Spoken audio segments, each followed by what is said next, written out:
Tonight on News 5 Live, an AK-47 is recovered in San Pedro. A 24-year-old from San Mateo is charged for firearm possession. The central bank provides an update on the economy amid inflation. San Pedranos convert Sargassum to landfill. And UK Minister David Rutley visits Belize. These stories and more coming up on News 5 Live.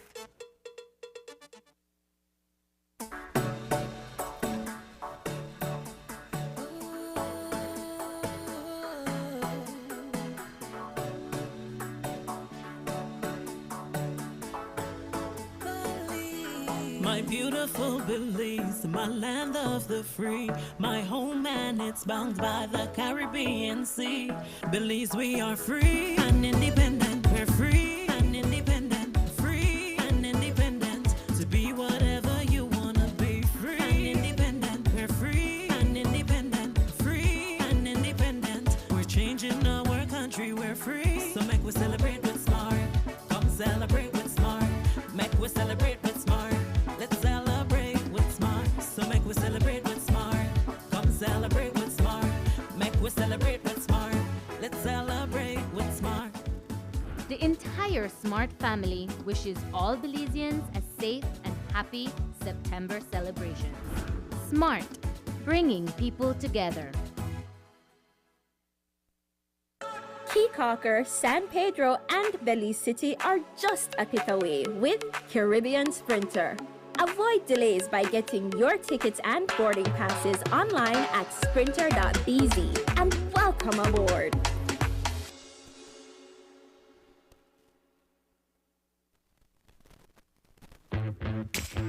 My Social Security. Your direct online access to all your Social Security information. 360 view of all your Social Security information. Registration services, benefits, contributions, and employer services at your fingertips. Enjoy all the new features with your My Social Security account. Register with SSB. Submission of benefit claims. Submission of contribution statements. View contribution record.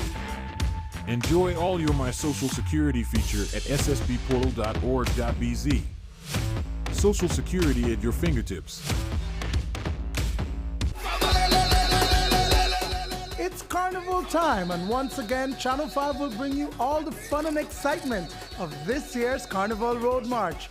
Our live coverage starts at 1 p.m. on Saturday, September 9th, with highlights of the King and Queen competition, mass camps, and Juve, leading up to this year's spectacular road march. Don't miss all the sights and sounds of Carnival 2023 right here on Channel 5 and on our Facebook and YouTube pages.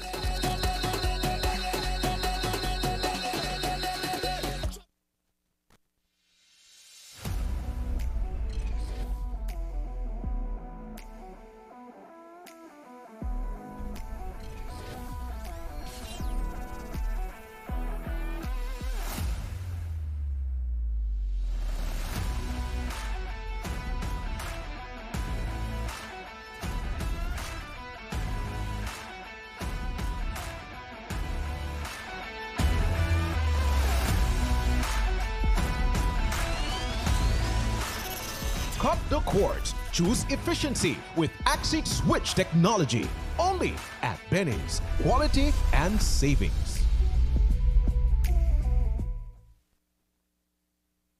Design Depot is your one-stop tile destination where unbelievable deals await. Explore our mega selection of tiles starting at just $1.99 per square foot. Hurry, it's a limited time offer. Design Depot is your trusted source for quality tiles that make your dream spaces a reality. The ultimate tile destination. Design Depot, all in one place.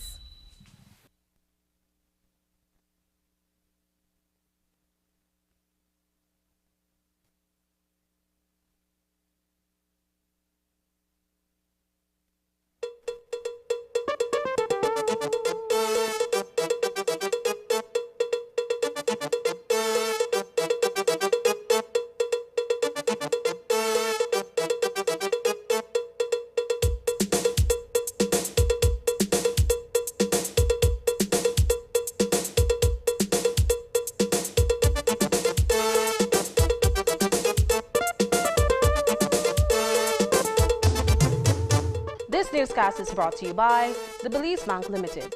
Our country, your bank. Good evening and welcome to News 5 Live for Wednesday, September 6th. I am Sabrina Daly. The proliferation of deadly weapons in the streets of the country has long plagued the Belize Police Department in its efforts to gather intelligence on where these guns are coming from and when they're used in crimes. On August 25th, an arsenal of firearms as well as a high-powered rifle was discovered after being shipped to Belize from Miami. On Tuesday evening, the department was able to remove 2 of those weapons from the reach of criminals. One of them being an AK-47 assault rifle. Both discoveries were made in San Pedro, the first of which occurred around 4:30 in the evening. Police say they conducted a joint operation at the residence of 24-year-old Jalil Usher in the San Mateo area of town, when they found the prohibited weapon with a magazine wrapped in a pillow. Usher was detained pending charges. The second discovery occurred at around 9:30 that night during a joint operation in the same residential area. But this time, the find was made in an open area. There, police found a black Taurus brand 9mm pistol with an empty magazine and labeled and deposited the gun as found property. 3 days after a fatal road traffic accident on the Boom-Hattieville Road, police have formally arrested and charged Jules Adderley for the crime of manslaughter by negligence, causing death by careless conduct, and drove motor vehicle without due care and attention. The 43-year-old Hattieville resident was behind the steering wheel of an SUV when he crashed head-on with a motorcyclist heading in the opposite direction. The impact of the collision flung 20-year-old Oscar Mayen Jr. several feet away to the pavement, and his death. The SUV came to a stop when it crashed into a lamppost. The incident occurred around 11 o'clock on Sunday night in front of CDS gas station on the Boom-Hattieville Road. The Central Bank of Belize met with reporters this morning for the first of several press conferences to be held regularly in the coming months. Similar to what the Statistical Institute of Belize has been doing, the regulator has opted to apprise the public of activities taking place in the financial sector. Earlier today, Central Bank Governor Kareem Michael touched on a number of topics, including the state of the economy, as well as Belize's monetary stability. In respect of the latter, he began by explaining the exchange rate in the context of inflation. What the exchange rate does is simply protect the purchasing power which you have in your pockets. That purchasing power is simply 2 Belize dollar to 1 US dollar. I will not get into some of the technicalities of why the exchange rate guards us against inflation, but I will let the charts sort of speak for themselves.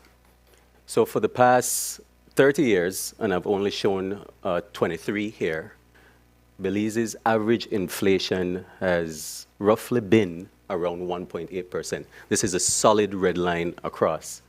The black line shows the movements on an annual basis.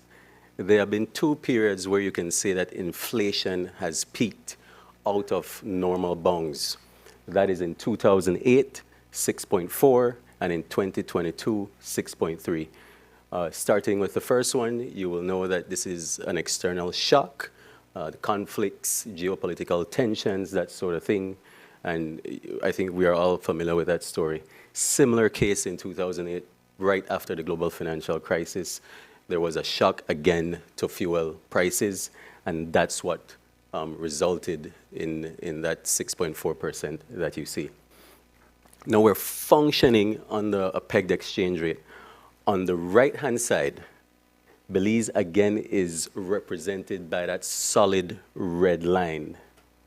We have as comparison Barbados, Jamaica, Trinidad and Tobago, the Bahamas, and Latin 5, which includes Brazil, Chile, Colombia, Mexico, and Peru. Out of the Caribbean islands, only Bahamas is a pegged exchange rate like Belize. Belize outperforms all of these in terms of inflation. And that, again, is largely as a result of the stability or anchoring our exchange to the US dollar at a 2-to-1. While tourism remains the largest revenue earner, generating over $700 million in foreign exchange for Belize, debt servicing, as well as the high cost of importation, continues to bog down the economy. Governor Michael explains the significant deficit between the cost of goods brought into the country and the monies earned from exports. If we know that there are limited earners of foreign exchange within the country, and we know that we don't produce our own goods and services, but we have to import for the economy to maintain a level of activity, we have to focus on managing that limited pool of foreign exchange. Where does the foreign exchange come from? So for the first half of the year, January to June, loan disbursements have amounted to 141 million Belize dollars. Simply, guys, divide it by 2, and that's the US dollars that have added to reserves. Tourism, 763.1 million. Foreign direct investment, around 124.8 million. Exports, 504 million. And this includes re-exports from the commercial free zone. Now, these are the inflows side. What drains the foreign exchange, what it is used for, debt servicing, 95.9 million. Imports, $1.2 billion for the first half of the year.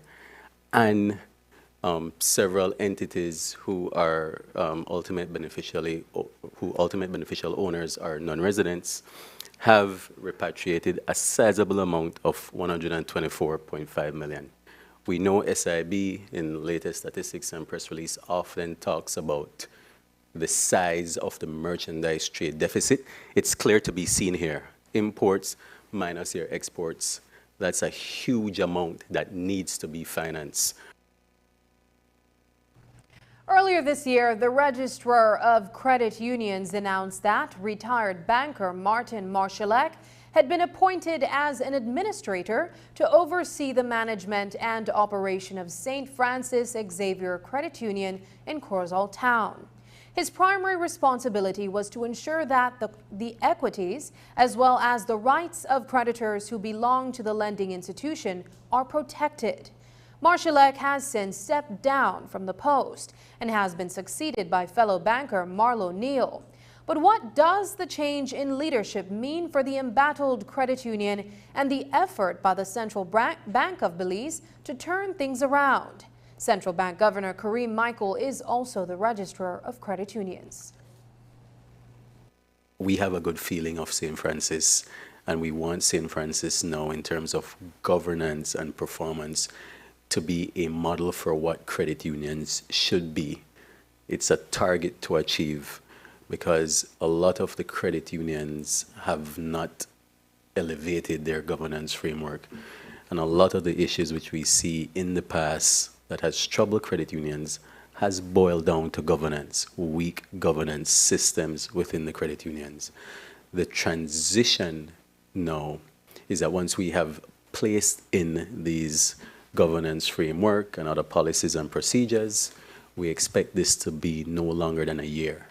So we're targeting, depending on how well we do these things, and I mean we in terms of the Registrar of Credit Unions and the administrator and his team, is looking as the final date will be next year, June.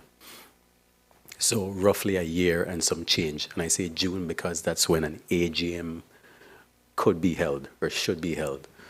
But again, this is just a target date. It is not set in stone, and we want to make sure that all the proper systems and policies, procedures are in place. As far as the shift in the administrator, the previous administrator had received a more lucrative offer, one in which the credit union could not match and one in which the registrar would not have accepted even if that administrator had requested to stay. So it is nothing to do with the administration itself or the operations, but rather that he went on to greener pastures. There are 4 domestic banks operating in Belize's financial sector, and their fiscal performance is described by the central bank as fairly stable. But are there concerns regarding profits and losses? And why are some banks charging for every financial transaction that is done when a customer accesses his or her account? Central Bank Governor Kareem Michael explains. The concerns are simply outside of what we consider maybe calm. And it's rare in a financial system where there will ever be a period of harmony or calm or still waters. Just by the nature of a competition, by the nature of how your economy is constructed, by the strategies employed by each individual bank, maybe some targeting agriculture over tourism, of course, external shocks, you will always have different impacts on balance sheets. That's why the regulator is here. The regulator is here to make sure that those, wherever there might be a little bit of smoke, that it is properly addressed and we safely navigate out of those. I should let you know that we have developed a practice direction that should come into effect in December that will target some of these fees that we have deemed as unfair or excessive. While I might not be in my best interests or within norm to call the bank's name, I'm sure you can. The issue we're having is a depositor across every point of access at a commercial bank is charged for that bank to keep his money. That, I think, stretches any sort of fairness boundaries or consumer financial protection ideas that we may have. Coming up, Belizeans traveling to UK will soon need electronic authorization. We'll have more details when we come back. DigiWallet subscribers, are you ready to spread your wings and explore the USA? For just $10, you could be on your way to an unforgettable journey. Check out DigiWallet's marketplace in the mobile app for a chance to win a round-trip ticket valued up to $700 to anywhere in the USA. Spread your wings with DigiWallet today. It is important for us to show as a citizen that we are totally and completely 100% dissatisfied in the high cost of fuel. Remember that, Prime Minister, when you railed against the high cost of fuel? The burden that he's putting on the Belizean people is just way too much. We are at a breaking point, and he needs to act, and he needs to act as soon as possible. Yet in 2023, you're happy to raise the price of diesel to Belize $13 per gallon. But Belizeans know why. It's because you own a gas station and directly benefit from this decision, while the rest of us suffer. You don't feel the hit like the working men and women of Belize because you get a $4,000 vehicle allowance every single month, paid for by the people. How are we supposed to trust a leader who doesn't care about the suffering of his people? These are your words, Prime Minister. He needs to reduce the tax by at least $2 so that we can keep the price of fuel under $10. At the very least, that is what he needs to do. But I will not believe him until I see that he has taken corrective action. Will you take corrective action, Prime Minister? Or will you just keep raking in the profits from your gas station? John Bersenio is for the privileged, not for the poor.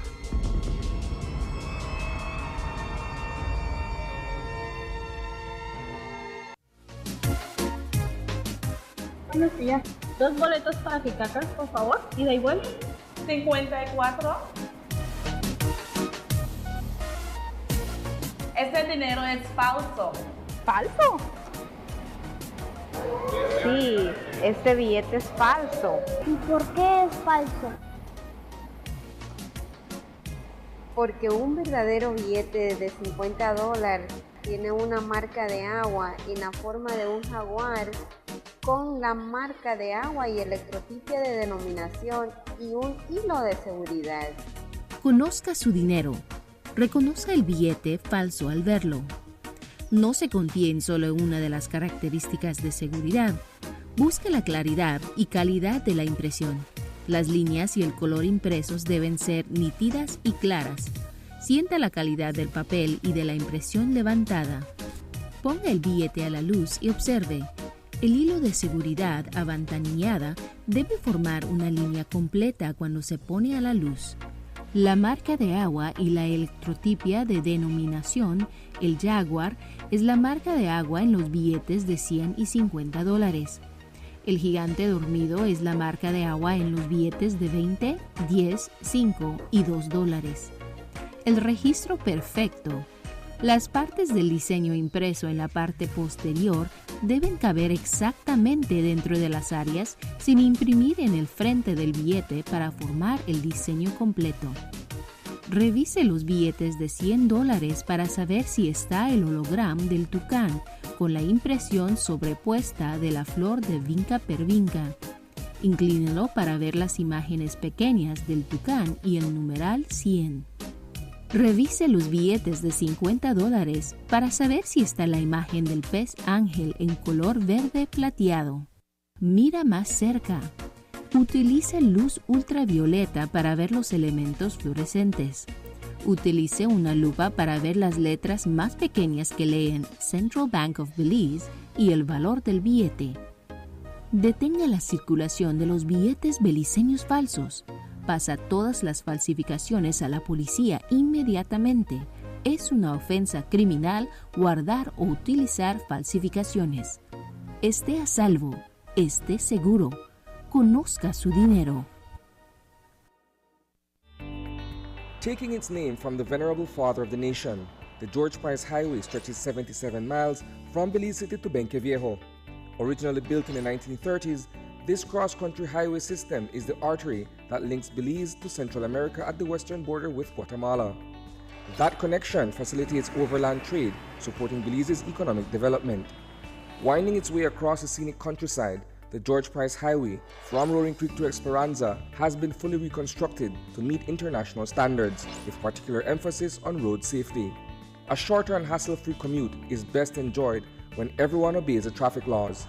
To reduce the number and frequency of road traffic accidents, it means that a seatbelt must be worn at all times and the speed limit observed when traveling along the highway. It also means that pedestrians must use sidewalks and crosswalks where available. Buses should only board and discharge passengers at a designated bus stop.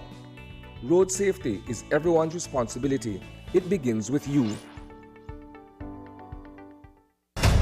Wanting to give the false impression to the business and international community that all is well in Belize, Briceño, his cabinet and their police commissioner tried desperately and illegally to silence the voice of protest. What is happening right here now is that this dictator government is restricting the free movement of the people.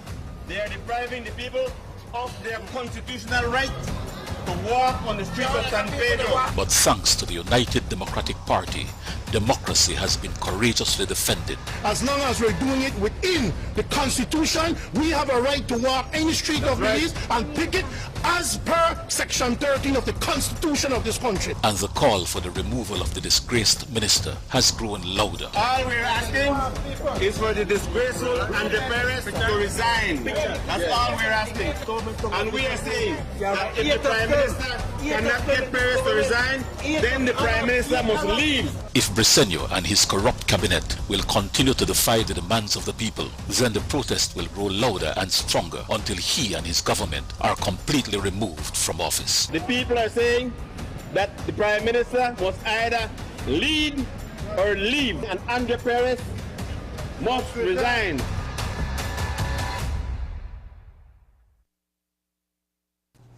David Rutley, a member of Parliament in the United Kingdom, has concluded a 3-day visit to Belize. In 2022, Rutley was appointed as a Parliamentary Under Secretary of State at the Foreign, Commonwealth and Development Office with responsibility for the Americas and Caribbean. This morning, Rutley and Minister of Foreign Affairs, Eamon Courtney, hosted a press conference at the Philip Gosen International Airport just before his departure. We'll tell you more about his visit, but first, reporters got an opportunity to ask Rutley for his thoughts on the discussion surrounding reparations across the Caribbean region. In 2021, the government of Belize introduced a motion to address the injustices and human rights violation faced by our African ancestors as a result of slavery. Furthermore, the CARICOM Reparations Commission has been created as a regional body to establish a moral, ethical, and legal case for the payment of reparation by the government of all former colonial powers. Here is how the UK Member of Parliament responded. For us, absolutely, slavery an abhorrent practice, and we're very sad about that history. Our focus is severalfold. One is to make sure that we work with the Belizean government and with other affected countries to make sure that this episode is never forgotten and people learn the lessons from that terrible practice. And also to make sure that we work to tackle racism in any form. And you know, what's encouraging to see is the open society that you have here in Belize, and you know, we need to make sure that we always can tackle any form of racism or discrimination. But the other thing, and this fits in with some of the other subjects we've already talked about, is making sure that we work with Belize and other impacted countries to deliver on their priorities today. Whether it's on development and infrastructure, like we've done, and it's not just one road, there are 2 roads and 5 hospitals that we've been involved with as well. And particularly around climate change. You know, this is a directly relevant issue that we need to help impacted countries from slavery tackle. And I'm proud of the work that we're doing jointly here, but across the Caribbean now, to tackle climate change, but also to make sure that we get better access to climate financing. So the SIDS agenda that was mentioned earlier on is absolutely critical. There's a vitally important conference next year, UN summit on SIDS, and we're working absolutely closely with CARICOM and with other key interlocutors such as Prime Minister Motley to take forward the key elements of the Bridgetown agenda, which is vital across the Caribbean and across SIDS to help deliver. So that is our absolute focus. Belizeans are also talking about cutting ties with the British monarchy as head of state. What would this mean for Belize's relationship with the United Kingdom? MP David Rudley says, fear not. Belize and the UK will continue to have a strong relationship in spite of whatever decision is made. This is a matter for Belizeans as an independent country to make the decision. You've got a consultation on the future of the Constitution. That's an important debate, and we look forward to seeing the outcome of that, but that's a decision for the people of Belize. Whatever the outcome of those consultations, and we wish you every success in determining how best to move that forward, we'll continue to have a very strong relationship, whatever the outcome, for all the reasons we've talked about before. This is a very long and enduring relationship, and whatever happens, we'll continue to be strong partners, and we'll continue to be part of the Commonwealth. So I think there's a positive way forward, whatever the outcome of your own internal conversations. And the United Kingdom is tightening up on its border control. In 2024, Belizeans traveling to the UK will require an electronic travel authorization, ETA. The ETA will act as permission for travelers to enter the UK. It will be electronically linked to your passport. The new travel policy will take effect for some countries as early as November 2023 and February 2024. An exact enforcement date is yet to be set for Belize. It's something that we're going to be introducing, but it isn't going to affect Belizeans until at some point in 2024. And we'll make sure there's very clear communication about what's required there and work closely with the Foreign Ministry to ensure that travellers, visitors from Belize are fully aware of the process, make it absolutely clear. But it doesn't affect anybody travelling this year. It's a 2024 issue and action that we'll be taking forward with Belize. That program exists at the moment between the United Kingdom and the United States of America. We know that the United Kingdom will be rolling it out in 2024, and it will apply to countries that, as I understand it, do not require a visa to go into the United Kingdom. So this is a travel authorization. It will authorize you to go to the United Kingdom. I should say that in our discussions with the European Union, they will also be rolling out their ETIAS. It's a very similar program that will initially apply to those countries that are Schengen free. So much of the developed world rolling out this type of program. We spoke to the minister about it and sought some clarification as to how it will affect Belizeans when it is introduced. We were very happy to hear that, in fact, it will not be introduced in 2023 for Belizeans, and therefore there is sufficient time for us to have an information and education program to allow Belizeans to understand how it will work. As we said, Minister Rudley has been in Belize on an official visit for the past 3 days. During his stay, he met with Prime Minister John Briceño as well as Minister of Foreign Affairs Eamon Courtney. He also visited the completed Coastal Plain Highway project. Rudley gave us an overview of his stay. This is not part of a tour. This is a very rare for me 3-day visit to one country.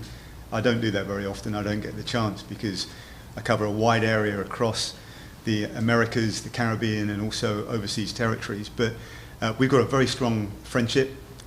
I was going to say, I think I sometimes see more of Foreign Minister Courtney than I do my wife. We've certainly spent a lot of time in meetings together, and no, this is a visit that I've wanted to do for many, many months. It's just given his agenda and my itinerary, it wasn't possible. So coming straight out after the summer break, I wanted to make sure I came to Belize and spent quality time here, not just a one-day in and out visit, but 3 days, which is very unusual. But what it speaks to is the strength of our relationship. Minister Rutley had intended to come to Belize earlier, and as he said, our schedules conflicted and therefore it wasn't possible. But at every meeting that he and I met, I made it a point to invite him and to say, you owe us a visit. It's important, in our view, for us to underline the relationship that we have and to cement it by his visit. We have talked about a wide area of several issues that we are working on and new areas where we expect more cooperation with the British government. And I want to thank him for making the time for spending 3 days with us. He has had a very successful visit in terms of visiting, meeting people, going to places and seeing that, first of all, the UK's partnership is valuable and that there is need for further work and further cooperation. We will tell you more about Minister Rutley's visit when we come back. After the break, what became of PUP's objections to Coastal Highway project? We'll tell you about that, but first, here's a weather update with data from the Belize Met Service.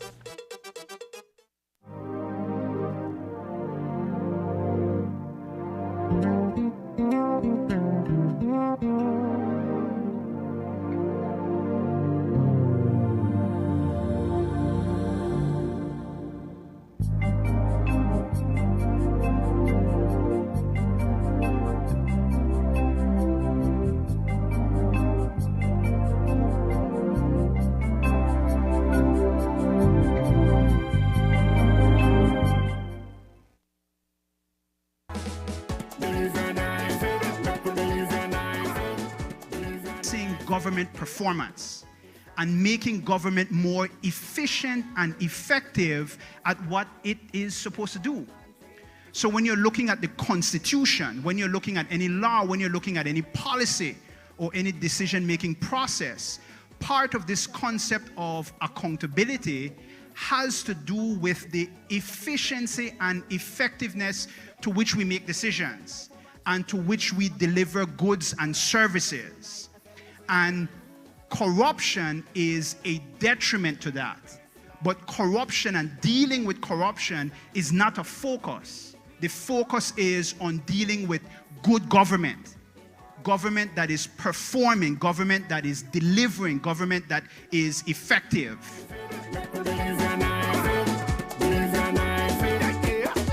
It's time for you.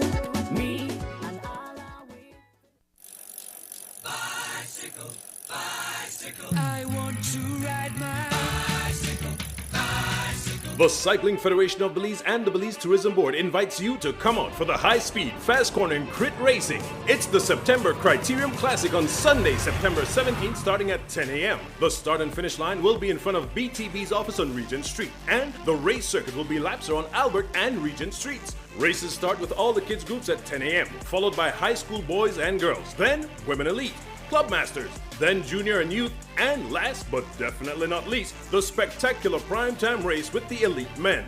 You don't want to miss this. There will be thousands of dollars in prize giveaways to the winners, medals, trophies, and cash. He gets something, she gets something, and they get something. Food and drinks will be on sale, so come out and support the cyclists on Sunday, September 17th, starting at 10 a.m. outside the BTB office on Regent Street. Or catch it live on the Cycling Federation's Facebook pages. In partnership with the Belize Tourism Board, the Cycling Federation of Belize wants to know, Belize, are you ready? John Briseño has his hands in your pocket. Every time you go to the gas station, he is there waiting to take more from you. If you buy $20 gas, you just gave him $8. If you buy $50, he's taking $20. If you buy $100, you are giving him $40. How much did John Briseño take from you today with his punishing gas tax? Mr. Briseño, take your hands out of our pockets.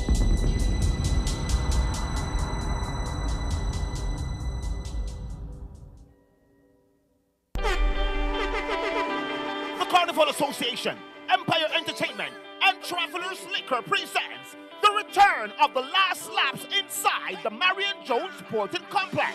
It's all going down on Saturday, September 9th. That's right, on Carnival Day, where the carnival will be finishing inside the stadium for the last laps and the judging of the 9 competing bands. Come on out and cheer on your favorite band, and immediately thereafter, you get to get off the bleacher and come on onto the grounds for the first ever Rags and Flags Party, featuring DJ Drea, all the way from Trinidad and Tobago, DJ Sambo, and it's all hosted by DJ Dixie and Yannicka Matthews.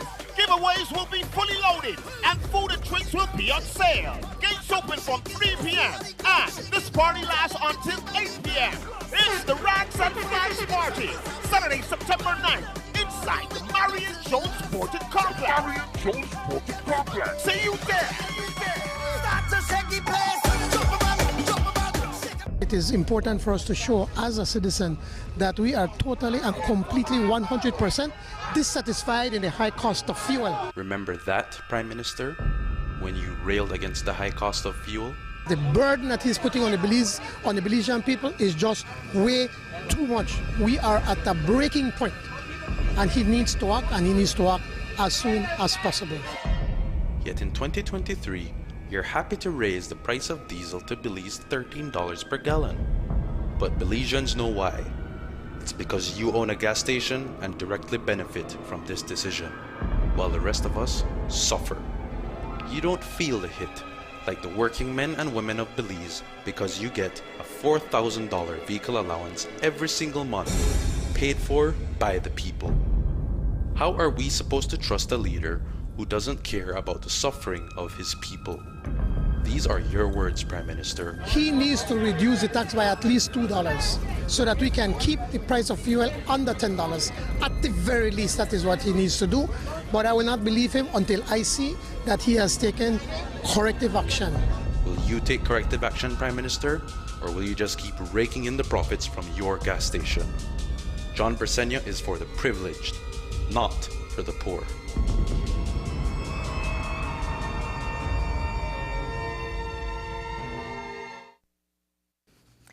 One of the actions coming out of Minister Rutley's visit to Belize is the signing of a memorandum of understanding between the United Kingdom and the Caribbean Community Climate Change Centre. At COP26, the UK announced £40 million in funding for the Small Island Developing State Capacity and Resilience Programme. The signing of the MOU between the UK and 5Cs is delivering on that promise. UK's government is making available close to £3 million to support small island developing states in developing skill sets that can take advantage of available climate financing. We've been talking over the last year a lot about what we can do to help Belize and the Caribbean more widely on tackling climate change. And there's some amazing work that's going on. But one of the key asks across the Caribbean, and certainly from me speaking with the Foreign Minister, is about access to climate finance. And the new Memorandum of Understanding that we've signed today with the 5Cs, part of CARICOM's infrastructure, will make it easier for us to provide support in enabling countries, Belize and others across the Caribbean, to access funding and to build capacity so that going forward, the countries are able to do that more effectively. There's a real art to filling out these forms and bidding requests, and we want to make sure that the Caribbean is well placed, and Belize particularly, to enable them to get access, to enable you to get access to that financing. You know, I'm particularly optimistic about the Biodiverse Landscape Fund that we're supporting with Belize and 3 other Central American countries, that helps with the green conservation. But obviously there's fantastic work going on with the Oceans Country Partnership Programme in blue conservation as well, marine conservation.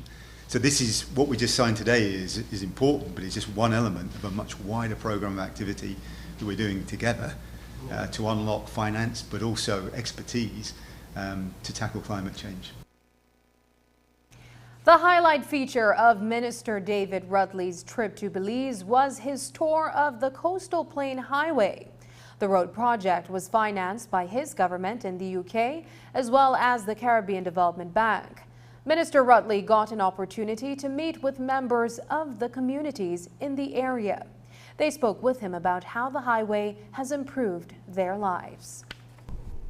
Well, as I said, we're particularly proud of this amazing achievement and the impact in particular it's made on local communities. And the thing that I like about this visit is obviously seeing how the infrastructure has developed, but then seeing the smiles on people's faces for the impact it has on their communities. So that's what we're particularly proud of, and it's good to see how the government and the project team have engaged with local communities to make the very most of this vitally important infrastructure project. It's great. They actually see that we are using it and that we really needed it. And it was, it's built for us, Mullins River and Gales Point.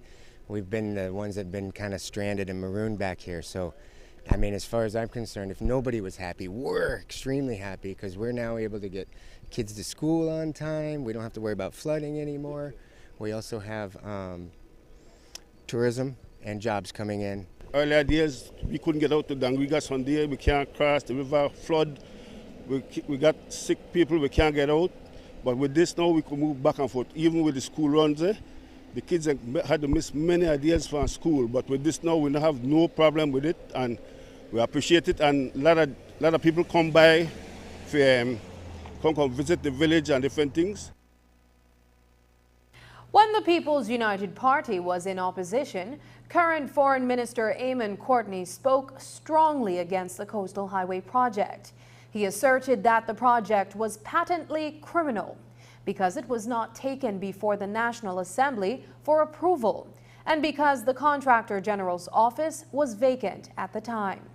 Minister Courtney had cautioned the CDB and the British government that, for these reasons, they are aiding and abetting a criminal enterprise. Minister Courtney was asked what became of those complaint letters to the British government. If you recall, we made a complaint at the time, not only to the UK government, but also to the Caribbean Development Bank. In their own wisdom, neither of them responded to us. When we were, when the government was elected, the project was well underway. And therefore, the issues that we wanted to raise had been overtaken by events. I did not raise that issue with Minister Rutley because the facts are where they are today. What we did discuss is the success of the road project in terms of building resilience, in providing Belizeans with a more efficient way of going south and of opening up that area. The issue we were raising in opposition was a question of transparency. That was the issue. And as Minister David Rutley leaves the country, a high-level delegation from the U.S. is in Belize on a 3-day visit. The delegation arrived on Tuesday and will be conducting meetings with a number of government officials on key national security issues. Minister of Foreign Affairs Eamon Courtney told us more. A very high-level U.S. delegation arrived in the country yesterday for a series of meetings. We have representatives from USAID, we have from the Department of Defense, and we have from the Vice President's office. As you know, the Vice President has primary responsibility in the Biden administration for the Caribbean. I think the delegation is about 12 people, if I'm not mistaken. They're here for meetings with the Prime Minister, Minister of Defense, Minister of Home Affairs, myself. They are meeting with the Belize Defense Force, the Coast Guard, the National Security Directorate, Migration, Ministry of Immigration. The relationship between the United States and Belize is very strong, and we are at a critical point in that relationship. And we are looking forward to having very in-depth discussions on a number of critically important things that are affecting the country at this time, on which we need the United States to deepen its cooperation. When we return, a first step to groundwater management in Belize. Not only do we have the most reliable ferry service between San Pedro, Keycocker, and Belize City, we also have a pretty awesome crew. Check us out at sprinter.bz.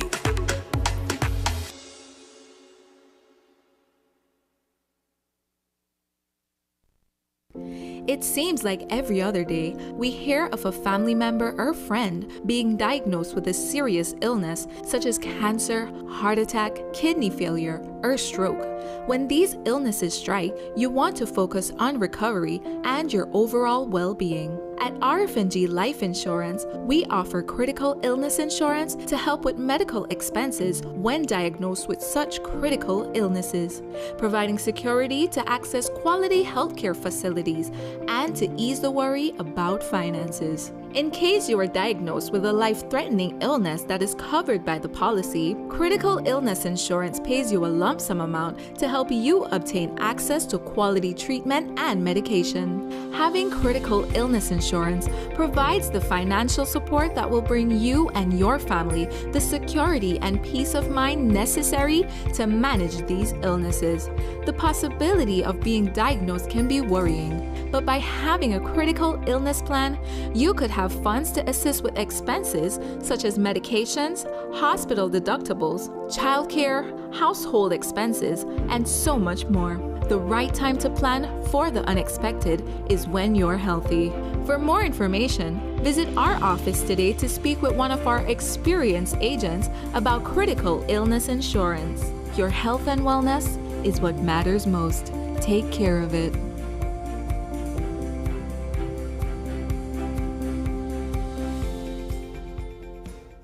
John Briseño has his hands in your pocket. Every time you go to the gas station, he is there waiting to take more from you. If you buy $20 gas, you just gave him $8. If you buy $50, he's taking $20. If you buy $100, you are giving him $40. How much did John Briseño take from you today with his punishing gas tax? Mr. Briseño, take your hands out of our pockets.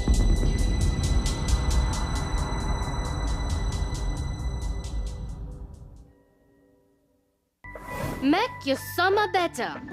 Over $30,000 in cash and prizes with Smart Summer Sweepstakes.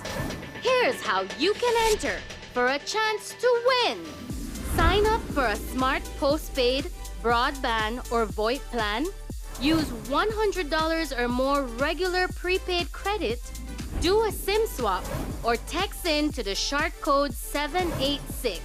In the body of the message, enter the number of entries you would like to purchase. No waste no time.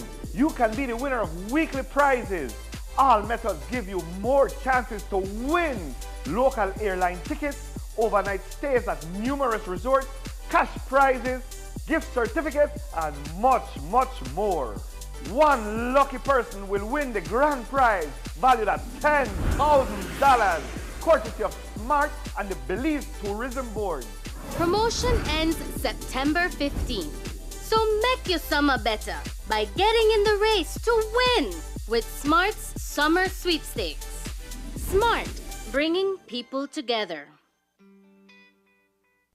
They say, no wait for the band no day again for say it me good. So, the Ministry of Education, Culture, Science and Technology in association with NICH and the National Celebrations Commission presents the Living Legend Concert honoring the Gil Harris 7 Band at 50. Friday, September 8, 8 p.m. to 12 midnight. Live at the newly named Lord Rayburn Plaza behind the Memorial Park on Marine Parade. Missy B, Lord Rayburn, Coconut Boy, Stone Jam, Super G and more will join the Gil Harris 7 Band to give you a memorable night and performance of all the Gil Harris classics and new hits. Hosted by DJ Dollar. Friday, September 8, 8 p.m. to 12 midnight. So mark it on your calendars for the Living Legend Concert Series as we pay tribute to the Gil Harris 7 Band at 50.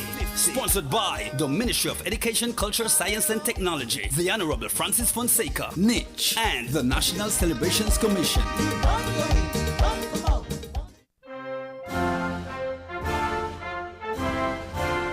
As we commemorate nationhood, the celebration is tempered by the shameful and painful state of affairs under this administration. I travel all over this country from village to village and town to town, and everybody the ball. Cost of living oppressively high. We did take a licking out of me. Fuel excessively taxed. Prepare for punishment at the pump as gas and diesel prices are soaring. Mr. Briseno, why you keep raising the gas?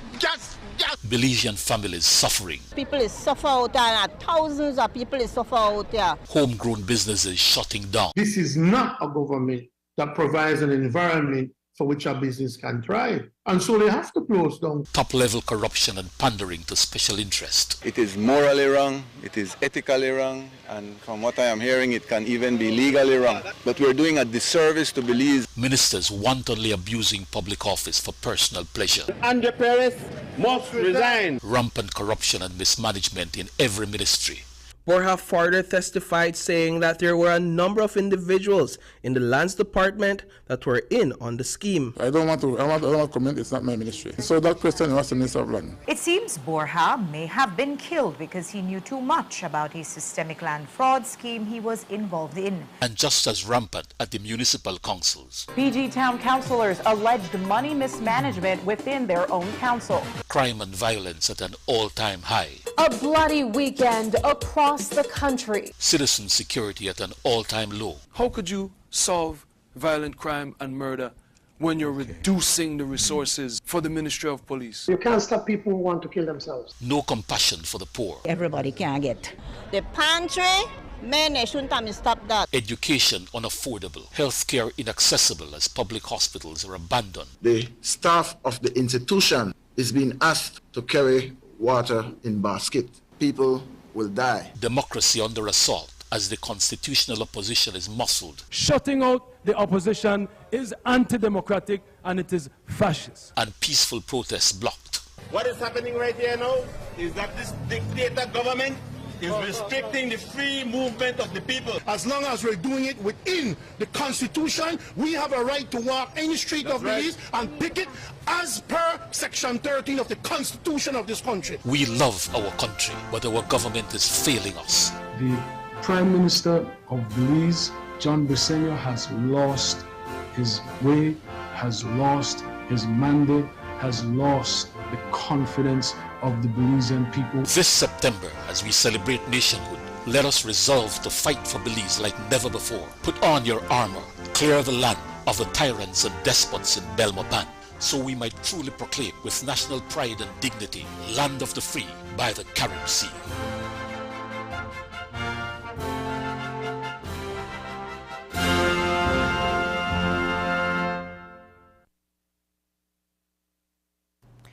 Sargassum has been an eyesore along beaches across the country for over a decade. In San Pedro, those challenges, including the putrid odor of decaying seagrass, have been well documented. Accumulation of the rotting algae along the shoreline has impacted tourism in these communities for many years, as they tried feverishly to get hired hands to quickly cart away the rot. But now, after it has been found to be useful as a good form of landfill in the swampy areas of the island, the San Pedro Town Council is actively encouraging people who need landfill in those swampy areas to put Sargassum to use as landfill. As News 5's Marian Ali noted today, it is the hope of the council that when Sargassum mats start to drift ashore again next February, they will have enough home builders waiting to use the floating seaweeds as foundations for their homes. Here's that report. The San Pedro Town Council is encouraging residents who need to fill their property or walkways to use Sargassum. Today, San Pedro Mayor Wally Nunes explained that until all of the research is in on the acceptable ways of using Sargassum, this one has proven safe, and that the council has trucks to take it to different areas free of cost. We tried to use that Sargassum for the San Mateo area, for Boca del Rio area. If we're coming down closer to town, then it goes to the San Pedrito area. That's one of the best things that we have used it for, to fill in different areas. And I know some of the people want to use it to be able to put it as the base, and then they start to put some of the white marl on top of it. And it's proven to be... It's proven to work, yes. In different areas it has worked, and so that's what we are using it for. The council is hoping that if enough residents look at Sargassum as useful landfill, come next February, in the midst of the peak tourism season, the rotting algae won't pose a threat to the industry. News 5 visited the DFC extension area of San Pedro, where many of the residents have used Sargassum to fill their property. Gilbert Henry is one of those residents. This place is like partly swamp, so normally you want landfilling. Is that what we use seagrass for landfilling? So you've used it? Explain your... Yes, we use it, and it's worked very, very, very, very well, only because you have to use a lot. But sometimes some people doesn't want to use a lot, so what they normally do, they use like trash first, and then they put that at the top, then it rots and turns beautiful white sand. The beautiful white sand is what is considered a grade 1 type of Sargassum landfill. Valentine Rosado is a biodiversity scientist with the San Pedro Town Council. He says it is the most sought-after grade. Interestingly, he explained that this type is actually 3 different types of algae that get entangled together right in the shoals of our waters and are then washed ashore in bundles. This is the turtle grass, we have the manatee grass, and for a long time we've had the actual Sargassum, right? Now we collectively look at all of them and call them Sargasso. Which comes in together. Right, because it really comes in together, and once they pick it up off the beach, they don't discriminate, they don't separate it, they just mix it all together. The manatee grass and the turtle grass, they don't come from far. You see all that brown that we see out there, that's where they're coming from. Residents who choose to fill their properties with Sargassum prefer the grade 1 or the mixture of the 3 algae because it includes beach sand, and its top layer also turns white when it disintegrates within a month.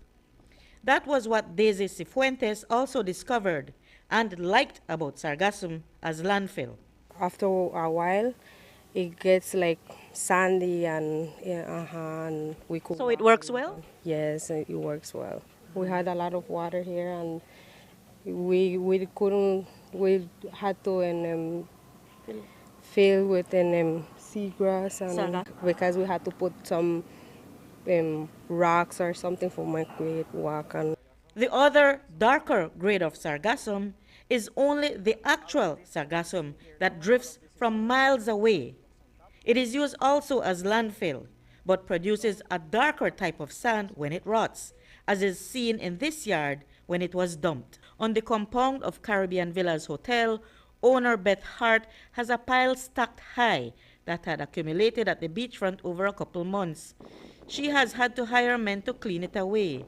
Now she has an alternate plan that she hopes will solve the problem permanently. We do accumulate a lot of Sargassum here, and we spend a lot of time cleaning it up. We have a golf cart with a trailer, and we take the Sargassum off the beachfront, and we transport it to the distant part of our property where we're currently storing it now. We're in the process of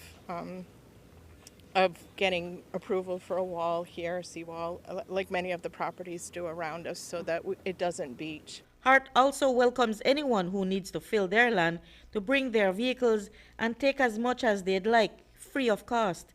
Meanwhile, the possibility of using Sargassum to build houses is not likely to materialize. Mayor Wally Nunes told us that it would necessitate even more of the rotting algae that they are seeking to do away with.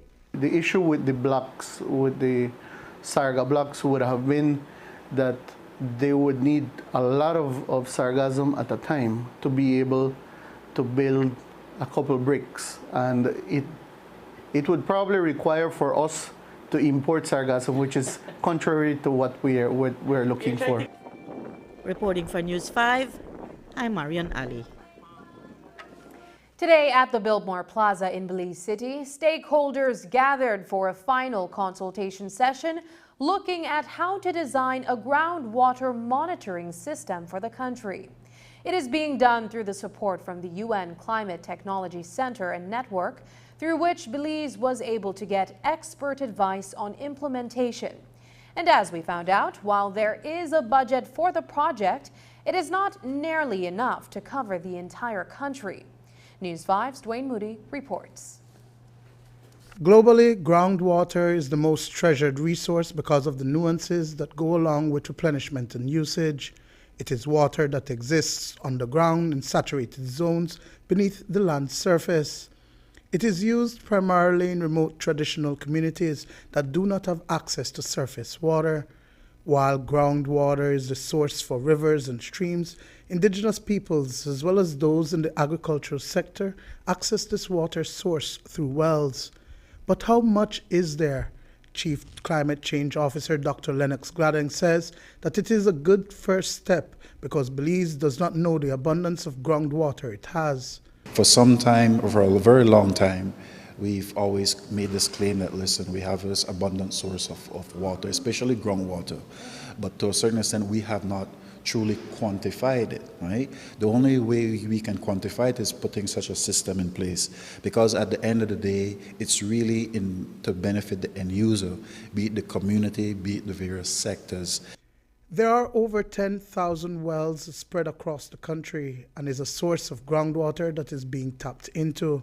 But what is the impact that it is having on our waterways, and how can we access that data to inform policy? It's a concern for the government of Belize that is prioritizing water management. Within the government, we have focused mainly on surface water because, farmers need water for their farms. That's how hydrology was first compiled or put together. So we have more than 30 years experience in surface water management, but over that term, we have noticed that there has been a shift from using primarily surface water resources to groundwater resources. So to put it into context, we have over 10,000 drilled wells. In the last 3 months in 2022, I surveyed the Corozal, Orange Walk, and partial Belize districts, and that was just 300 wells that I found. And so it is believed that the accessing of groundwater in the north is among the factors affecting the new river. It is something that Principal Hydrologist Tennille Hendy says that they want to further explore. What's feeding into the state of the new river, and part of that is groundwater management, because our groundwater gives the streams life. If you have a reduction in groundwater, you will see your river slowly starting to dry up. Much of what we're seeing in the United States and other parts of the country is where you've seen the dramatic lowering of their river levels, and the groundwater gives the rivers those base flow. So we're now looking and putting the parts together and saying, we need to pay more attention to groundwater. One of the issues that we find is that you can find water, but not in the volumes and the quality that is required for us to use it for domestic purposes. There has to be some treatment. Particularly in the north, that groundwater aquifer is shared with Mexico, so we're competing. Belize is a basin. We're the Belize city of the country in terms of Mexico, right? So we get what is left from them.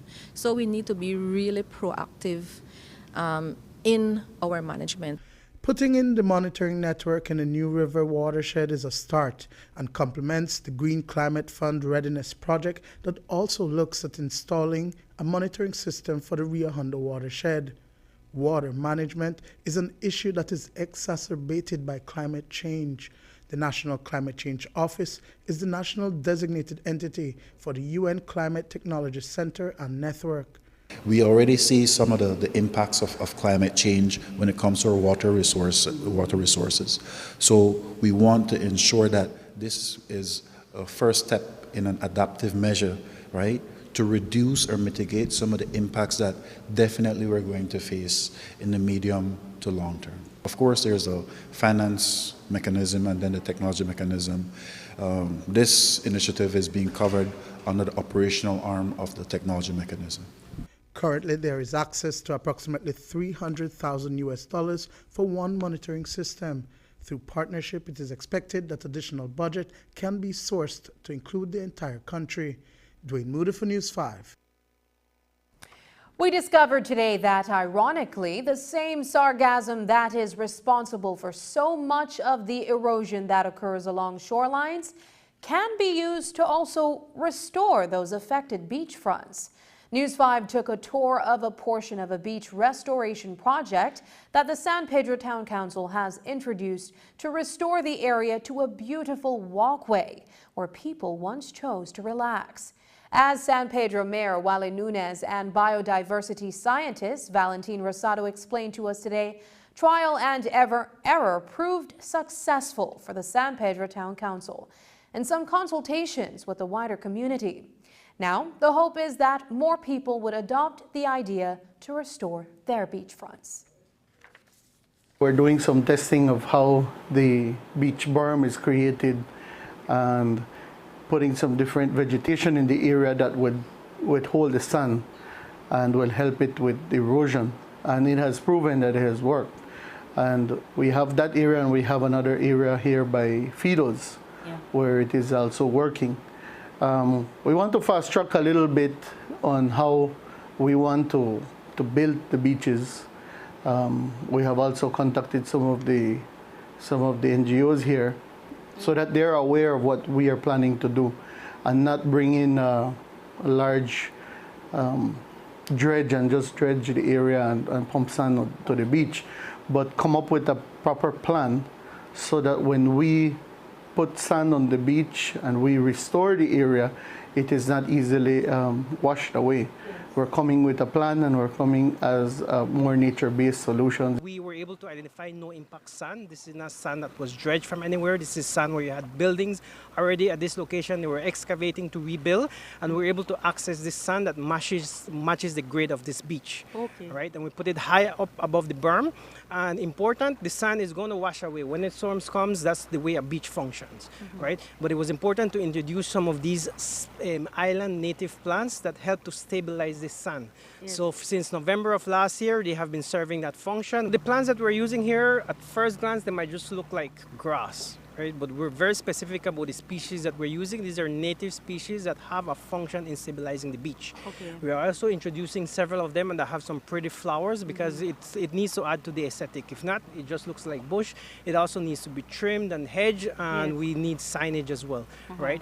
A lot of the people that live in this area are already understanding because they're seeing how it's functioning, they're seeing how it's benefiting the beach, right? So there's been a lot of awareness that had to be done as well. Up next, Mass Camps 2023 underway, pre-judging taking place. John Briseño has his hands in your pocket. Every time you go to the gas station, he is there waiting to take more from you. If you buy $20 gas, you just gave him $8. If you buy $50, he's taking $20. If you buy $100, you are giving him $40. How much did John Briseño take from you today with his punishing gas tax? Mr. Briseño, take your hands out of our pockets.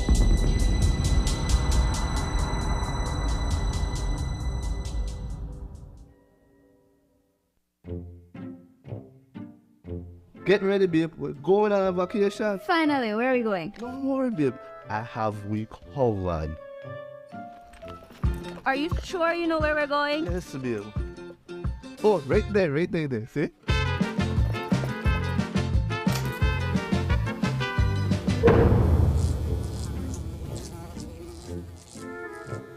Babe, the price me too good to be true. Me look much more better in that picture. When life throws you a curveball, Belize Bank has your back. With our online financing, you can turn any vacation mishap into a dream getaway.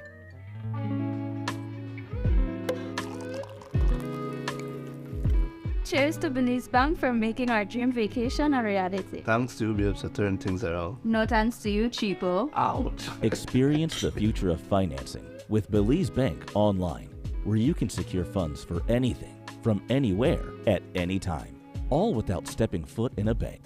Apply for a loan today and unlock a world of possibilities. Get between Belize City, Key Cocker, and San Pedro on a ferry faster than anyone else with Caribbean Sprinter. You better Belize it. Get with us online at sprinter.bz.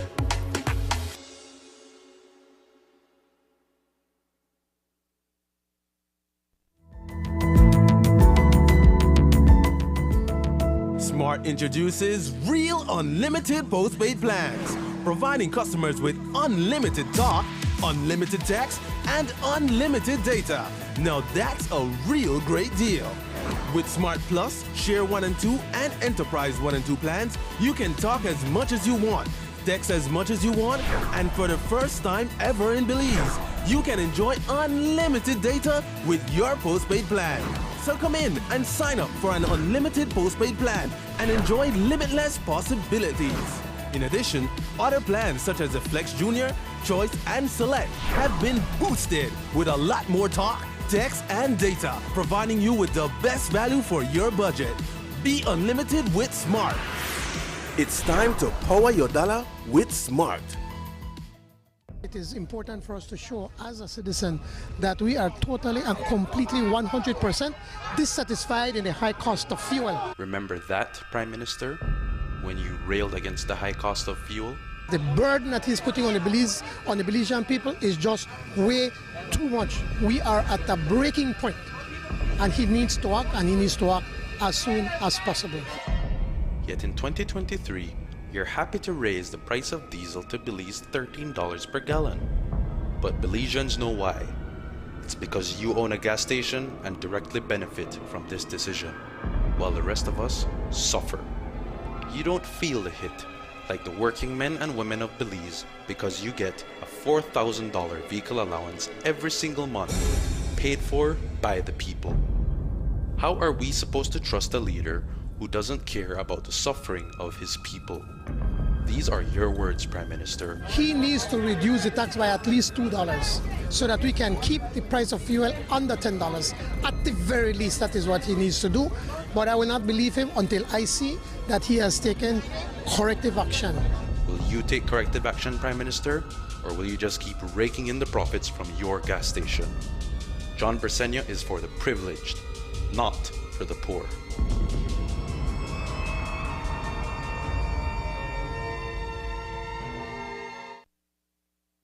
Carnival season is in full swing, and this year is set to be the biggest Carnival Road March in years. A total of 13 junior and senior bands will parade through the streets of the city this Saturday, September 9th.